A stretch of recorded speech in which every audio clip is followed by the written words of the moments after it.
मैया खौरांखौ आं मोनदों मोनाबिलियाव जे 7 रिंगासो बाजिबायमोन बे समाव बेबायदि जाथाया जादों होननानै आंनो खोन्थाहरदों आं खोनानानै जोबोद दुखु मोनदों मानो होननानै बुङोबा मिरुनि जे लोगो हारिमु नेहाथारि कनिका बर' बेखौ आङो बोसोरसे सिगां एसे खुब क्ल'जआव लोगो मोनदों माखासे हाबाफारिफोराव खुब फ्रि फ्रेंक मानसि बयजोंबो खुला खुलि रायलायग्रा आरो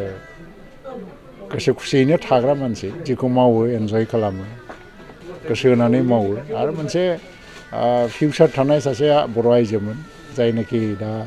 गुवाहाटी इउनिभार्सिटियाव रिसार्च माने पिएइचडिबो खालामगासिनो दंमोन बावैसो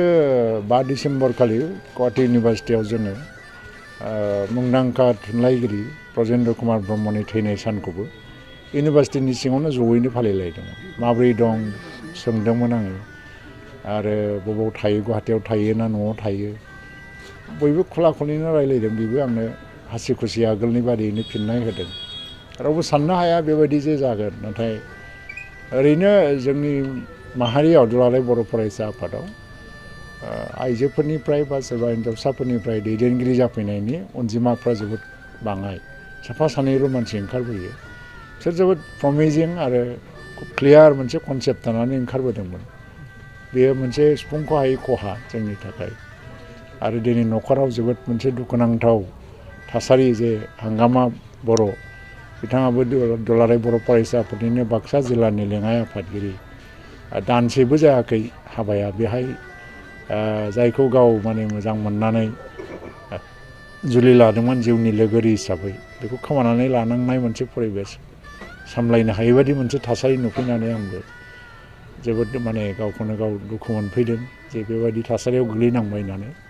थेवब्लाबो जोङो राहा गैया जे बयनिबो जिउआव बेबायदि मालाबा माने गिदिर गिदिर खैफोदफ्रा फैयो आरो अब्लाबो बिनि गेजेरावबो जोङो गावखौनो गाव सामलायनानै थांनानै थानांगौ आरो मालायखौबो फोथांनांगौ दा जोंनि फाफ्लियाव गिदिर गिदिर मोनसे बिबान दं हिसाबै हारि समाज आरो न'खरनि सामलायलायनानै जों थानांगोन आं बेखौनो आसा खालामो आरो आङो आर'ज गाबो आनान गसाइनि खाथियाव जे कनिका बर'नि जिउमाया अराय गोजोनै थाथों आरो न'खराबो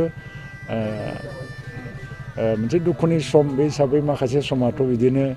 थागोन मोनसे गोसो बायनाय मानाय थेवबाबो गोख्रैनो जाहाथे गावबा गावनि मन'बल गोसोनि बोलोखौ मोनफिननानै स्वाभाबिक भाबैनो मोनसे नर्मेल लाइफ खांफिननो हायो खुंफिननो हायो आं बेखौनो मिजिंथियो दायनिगिरिनि सायाव माबाफोर राहा लानो दायनिगिरि बेथ' अलरेडि एरेस्ट जाबाय होननानै आं खोनादों आरो मोनसे एक्सिडेन्ट केस जाबाय माखासे नर्म्सफोर दङ बेनि गेजेराव मोनसे माबाया जागोन नाथाय जिहेतु बे जायनाखि एक्सिडेन्ट खालामग्रा मानसि बियो बिनि सिगांबो फिसा मोनसे एक्सिडेन्ट खालामबोदों होननानै जों खोनादों आरो बेबायदि जाथाया बेनि जि बे मानसिनि दारै फिसा फिसौ हयथ'बा गोबां जाबाय होननानैबो आं खोनादों बे हिसाबै आयेना आयेन बायदियैनो साजा होनांगोन आरो जि कनिका बर'आ दिनै एक्सिडेन्टजों थैलांबाय बेनि माखासे सरकारा मावनांगौ थायो बेफोरनि सायावबो जों राहा लामा लानांगोन नोंथाङा सानाय सुनाय बेरामनि जेंनायाव गोग्लैदों नामा जुदि नोंथाङा सानाय सुनाय दंब्ला जिंगासिनांगौ गैया चिरां जिल्लानि बेंटल गेट साफागुरियाव दायो एसआइ निउर' थेरापि सेन्टार दंसै बे थेरापि सेन्टाराव नोंथाङा गोरलैयैनो देहानि सानाय सुनायखौ फाहामथाय लानो हागोन बे आथिं सानायानो जाग्रोदों ओमफ्राय जानाया एसे सिगांनिफ्रायनो जाखादों ओमफ्राय बिदिनो गुबुन गुबुन मुलि जाबाबायदों ओमफ्राय हामाखै दिनैनि ट्रिटमेन्टआ आङो एसे मोजां मोनसिनबाय जेरै सिं सानाय आफादावरि सानाय मोदोम जरा सानाय आइजोफोरनि जेंना खर' सानाय बायदि बेरामखौ फाहामनाय जायो लोगोसेयैनो बे सेन्टाराव थानानै फाहामथाय लानो हानायनिबो सुबिदा खालामदों